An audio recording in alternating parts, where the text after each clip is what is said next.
बाहर को जाओ आप बता कथा কিন্তু বাবু আসছনা আপন সব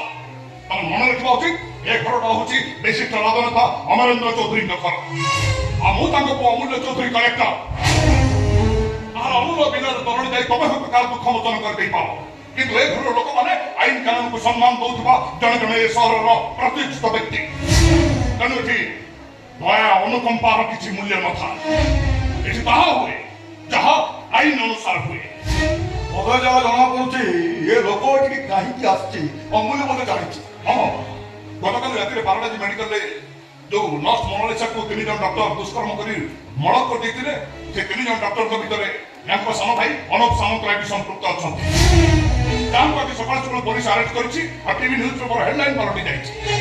ତମେ ବୋଧେ ଆଜିର ସକାଳର ନ୍ୟୁଜ୍ ଦେଖିନ ବାବା ও আই সি नहीं क्या ମୋ ସାନ ଭାଇ ନିର୍ଦ୍ଦୋଷ ସବୁ ଅପରାଧୀମାନେ ଏମିତି ନିଜକୁ ନିର୍ଦ୍ଦୋଷ ବୋଲି କୁହନ୍ତି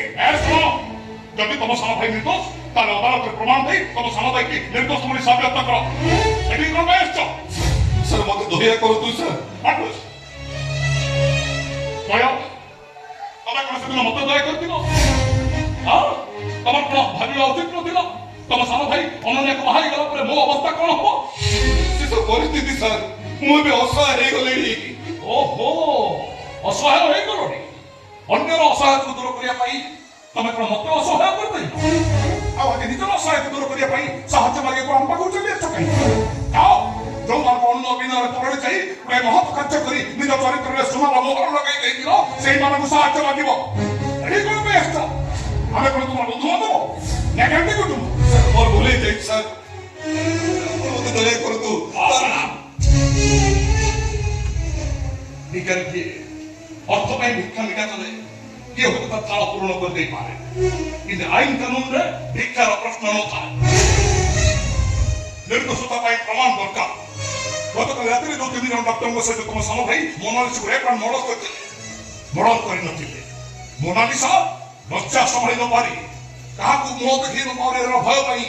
କାନରେ ଝୁଲି ପଡ଼ି ଆତ୍ମହତ୍ୟା କରିଦେଇଛି ତମମାନଙ୍କୁ ଏଠି ଦୟା କଲେ ଆମର ଏଠି ପାଦ ପକେଇବା ଆମ ପାଇଁ ଭାରି ବିପଦଜନକ ସାହାଯ୍ୟ କର ଆମ ମାନ ସମ୍ମାନ ପ୍ରତି ବହୁତ କ୍ଷତିକାରକ ବାବା ଶୀଘ୍ର ବାହାର କରନ୍ତୁ ଆସୁଛ